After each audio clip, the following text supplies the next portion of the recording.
Good evening. It's Monday, the 8th of December, and here's what's making news around the world on World News Tonight. Escalating conflict. Thousands flee the Thailand-Cambodia border after deadly clashes and airstrikes. Ukraine war. Russia unleashes hundreds of drones striking Ukraine amid peace talks. Mighty minds. Underwater chess tournament challenges the brain and the lungs.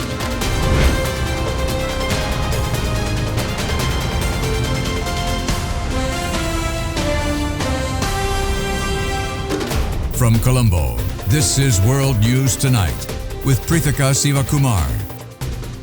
Good evening and thank you once again for joining us on World News Tonight on Derana News Channel. Thousands of civilians along the Thailand-Cambodia border are fleeing after an escalation of violence between the two countries. Thailand said it launched airstrikes into Cambodia as fighting broke out in multiple areas along their disputed border, after both countries accused the other of breaching a ceasefire brokered by President Trump. Thick clouds of smoke rise above this Cambodian village on the border as Thailand launched strikes on its neighbour's military targets, accusing it of mobilising weaponry and troops for military operations.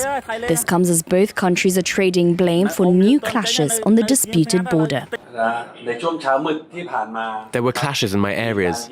Cambodia used big and small firearms and various supportive weapons, causing a number of casualties among our soldiers in Chongbuk. As for the airstrikes by the Thai Air Force, I would like to reiterate that it is a targeted attack on Cambodia weaponry bases only, damage to which we are able to limit, in order to prevent further escalation from Cambodia that would cause further injuries and deaths of Thai troops. Cambodia's National Defence Ministry claims not to have initiated the fighting nor retaliated Thailand's strikes. The Defense Ministry of Cambodia strongly condemns the inhumane and brutal acts. These clearly show that the Thai side violated the ceasefire in the joint declaration between Cambodia and Thailand that was signed by the prime ministers from both countries on October 6, 2025, with U.S. President Donald Trump as witness. For decades, Thailand and Cambodia have had tensions along their 817-kilometre frontier.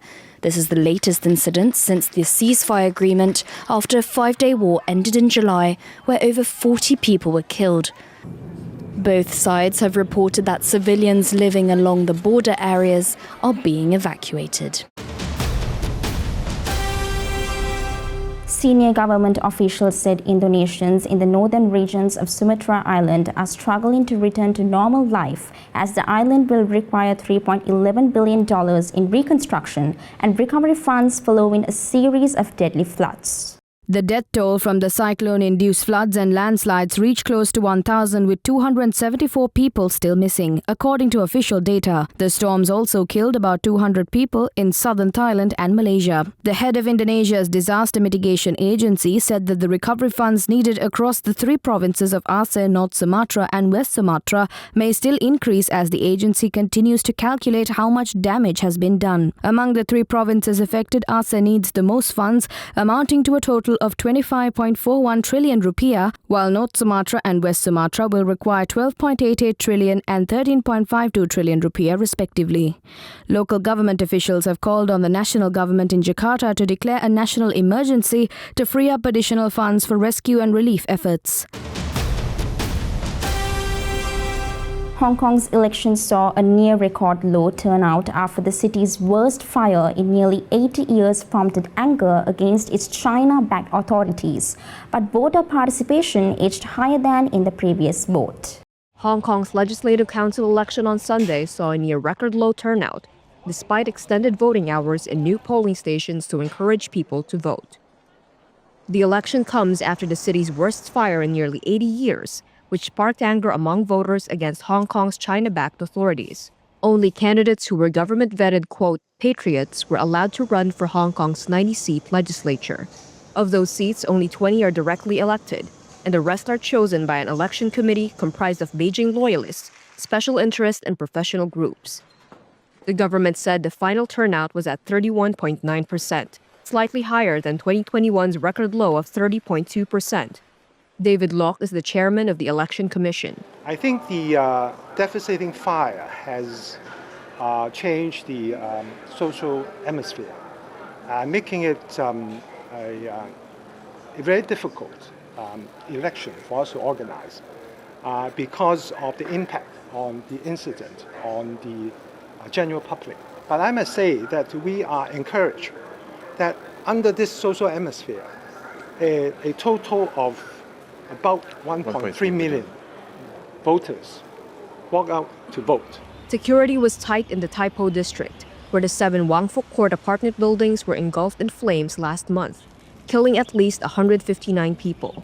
Eager to contain the public dismay, authorities have since launched criminal and corruption investigations into the blaze. Meanwhile, the anti-corruption agency said on Sunday that 4 men were arrested on suspicion of using social media to incite boycotts or cast invalid votes. It obtained an arrest warrant for another man for a social media post on Saturday.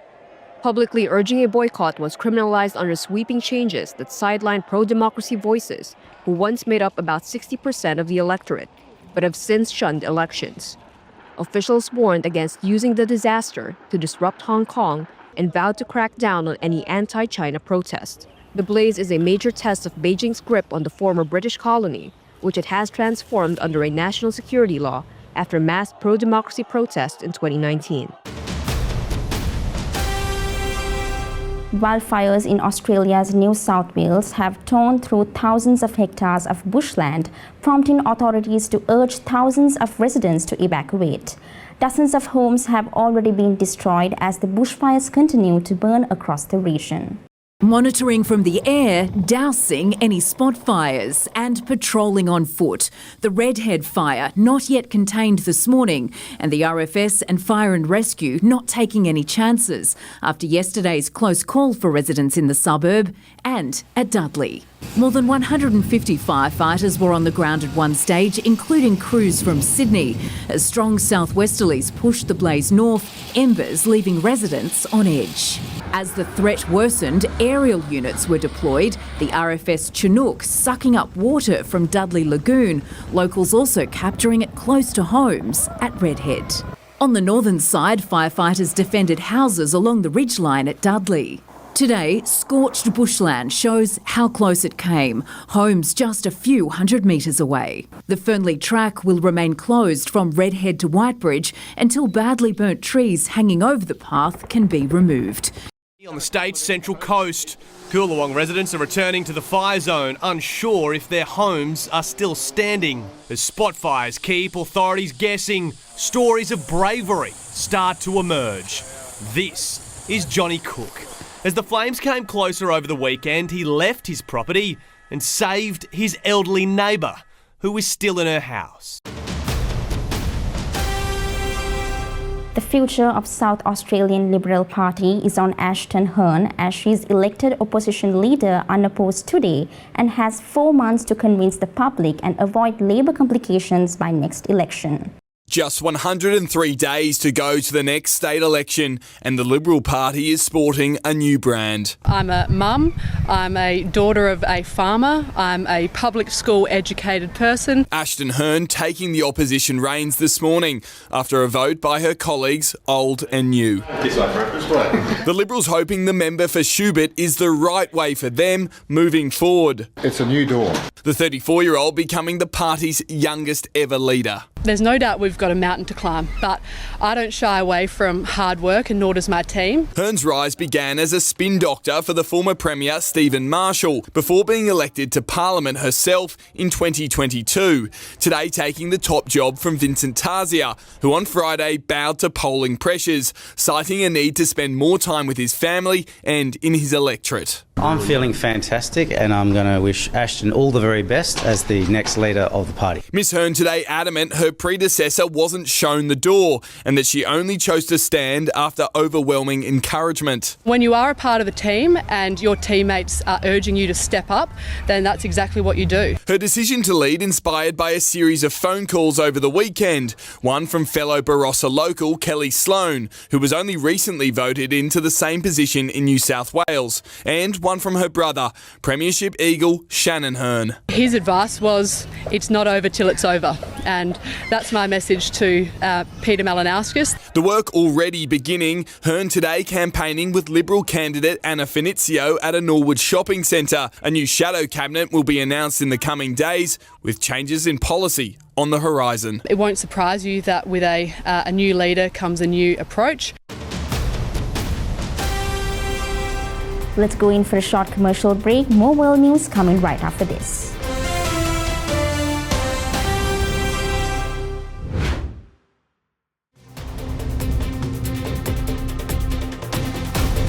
Welcome back.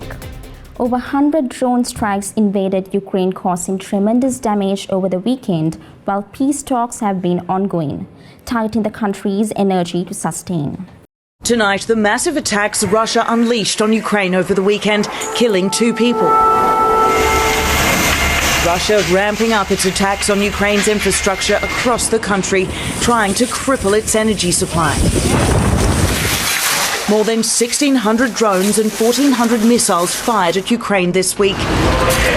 This railway hub in central Ukraine targeted, causing water and power outages just 24 hours after this train depot was struck just outside of Kyiv. The strikes coinciding with peace talks between the US and Ukraine in Miami that wrapped up this weekend. Zelensky on Saturday describing a phone call with US Special Envoy Steve Witkoff and Jared Kushner as substantive and constructive. That's after peace talks in Moscow earlier this week failed to yield a breakthrough. Israeli Prime Minister Benjamin Netanyahu announced in Jerusalem that Israel will soon advance the second phase of the Gaza ceasefire, while Hamas said it is ready to lay down its arms as part of its ceasefire with Israel. Israeli Prime Minister Benjamin Netanyahu on Sunday said the second phase of a U.S. plan to end the war in Gaza was close, but cautioned several key issues still needed to be resolved. I'm going to discuss them with President Trump when I meet him later on this month. Netanyahu's comments came while speaking to reporters alongside German Chancellor Friedrich Merz in Jerusalem. I think it's important to make sure that Hamas complies, not only with the ceasefire, but also with their commitment, which they undertook, to disarm and have Gaza demilitarized. We're about to finish the first stage. We're there, almost. But we have to make sure that we achieve the same results in the second stage, and that's something I look forward to discussing with President Trump. A ceasefire between Israel and Hamas is entering its second month, although both sides have repeatedly accused each other of violating the truce agreement. Since the ceasefire came into effect, Israel has carried out airstrikes that it says are fending off attacks or destroying militant infrastructure. Gaza's health ministry says 373 Palestinians have been killed since the ceasefire started. 3 Israeli soldiers have been killed by militants. Israel retained control of 53% of Gaza under the first phase of Trump's plan, which involved the release of hostages held by militants in Gaza and of Palestinians detained by Israel. According to the plan, Israel is to pull back further in the second phase, as a transitional authority is established in Gaza, and a multinational security force is deployed, Hamas is disarmed, and reconstruction begins. Benin's president has appeared on television to reassure citizens of the West African nation that the situation was now totally under control following an attempted coup earlier in the day. Benin President Patrice Talon said on Sunday that the government and armed forces had thwarted a coup attempt by a group of soldiers and vowed to punish them. I would like to commend the sense of duty of our army and its leaders, who have remained Republican and loyal to the homeland. With them, we stood firm, regained positions until we cleared the last pockets of resistance from the mutineers.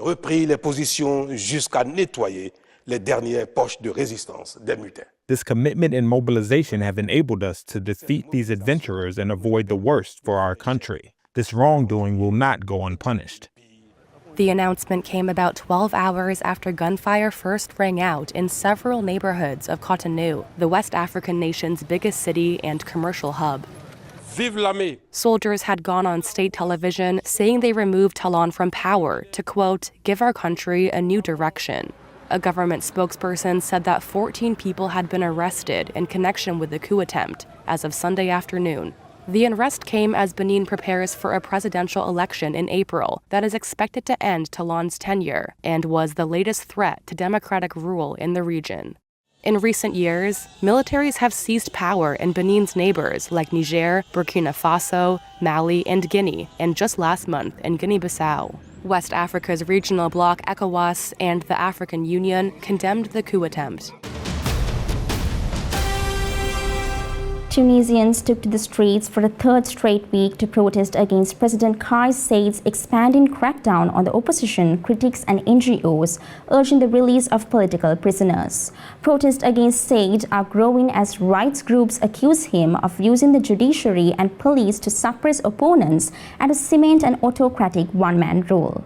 As if as a reminder of how every breath of air can contain chemicals, tear gas wafted around these protesters in Gabes, Tunisia. They'd come out in the streets to demand clean air. For them, their right to breathe and to live in a healthy environment is being put in danger by a vast factory on the edge of town. Owned by a public company, the Tunisian chemical group, the aging plant is accused of poisoning residents. Respiratory problems are common, as are cancers. The protests will continue, and they will begin again and again until a radical solution is found for this chemical factory. All of the houses on the coastline are homes where someone has cancer. In recent weeks, scores of people have been rushed to the hospital. Over 120 people had to be treated or were hospitalized on Tuesday alone. My sister began choking because of the fumes. It's every week. For what? To poison us? Along the Tunisian coast on the outskirts of Gabes, the factory was inaugurated in 1972, and it has since then produced phosphate-based fertilizers. Phosphogypsum is a byproduct of the production of the phosphate as it's made into fertilizer. The byproduct is then dumped into the ground and especially the sea. Tunisia's president has ordered a ministerial committee to tackle the situation, but locals in Gabes remain wary and angry. For years, there have been promises of closing down the aging complex, but that hasn't happened. Instead, the Tunisian government has ramped up the production of phosphate fertilizers as global demand and prices for it have grown.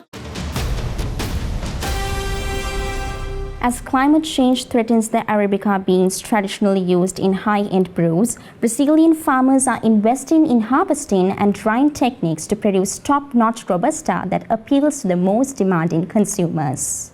Climate change is making it harder to grow Arabica beans, the prized ingredient in most high-end brewed coffees. That's why Brazilian farmers are pouring effort and money into creating premium Robusta beans that even the pickiest coffee lovers will enjoy. Coffee prices are at record highs this year because of extreme weather and trade tensions. And premium Robusta beans let roasters reduce costs without sacrificing taste. This year, the Specialty Coffee Association, which sets global standards for specialty brews, updated its evaluation course. Now, coffee experts are trained to fairly judge both Arabica and Robusta. Starting in 2026, the SCA will start updating its flavor list to include fine Robusta notes like aromatic spice. Change is also coming in Brazil's Espírito Santo state, which grows most of the country's Robusta. The state aims to produce 1.5 million bags of specialty Robusta per year by 2032. That would only be about a tenth of its overall production, but it means many more farmers will need to adopt the same careful drying and salting methods used for Arabica. In the past, some growers dried Robusta beans next to smoky open fires, which made the coffee taste bad. Now, producers are being taught the benefits of electric dryers and careful salting, and all the hard work is paying off, as demand is growing fast, and so are prices.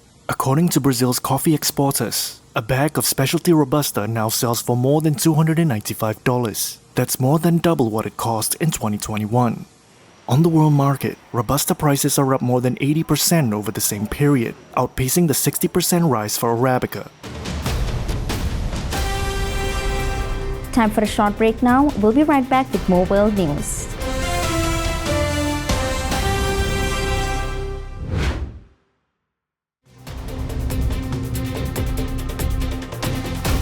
Welcome back. Playing chess is not for the weak-willed.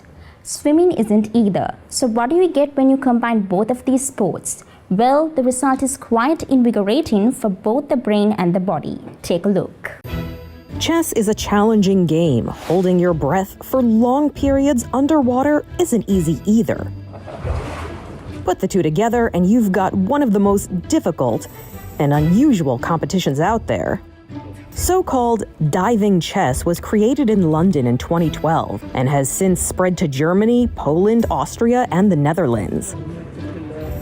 An exhibition of the hybrid sport was held this week in Cape Town, South Africa, ahead of the freestyle chess Grand Slam finals. American Hans Niemann told reporters he aims to be competitive. I realized that I actually could spend more time underwater. It's a moment just taking my time because I could hold my breath, I felt comfortable. Also putting pressure on my opponents, moving quickly, anticipating their move, looking down so I could immediately make their move. So I just put some pressure, played well, and everything went swellingly. Niemann proved victorious in the exhibition that combines mental calculation and physical stamina, and he hopes to win the upcoming tournament as well. It was a lot of fun. Residents in Altadena, California are moving forward after the Eaton fire devastated the region earlier this year, with the community bringing back its time-honored holiday tradition, Christmas Tree Lane, for the holiday season. 10, 9, 8. It's the moment this crowd has been waiting for. 3, 2, 1.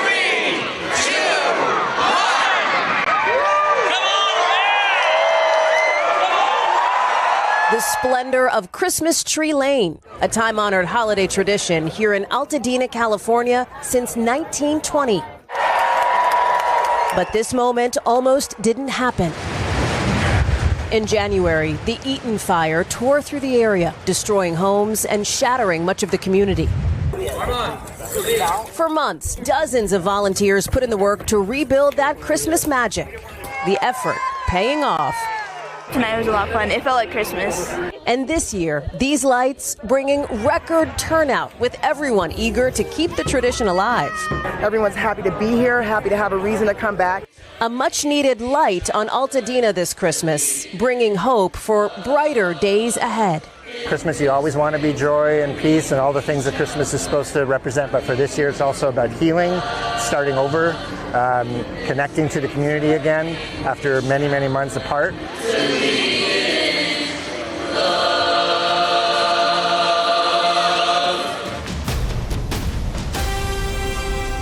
And with that, we come to the end of today's edition of World News Tonight. With the hopes of seeing you again, I'm Pritika Sivakumar, and we'll leave you tonight with the visuals of Berlin, Germany, immersed in the Christmas spirit. Also, don't forget to send us your feedback through email at feedback.adncenglish@derana.lk or via WhatsApp at 076-805-7933. Thank you for watching World News Tonight on Other Derana News Channel. Have a good night.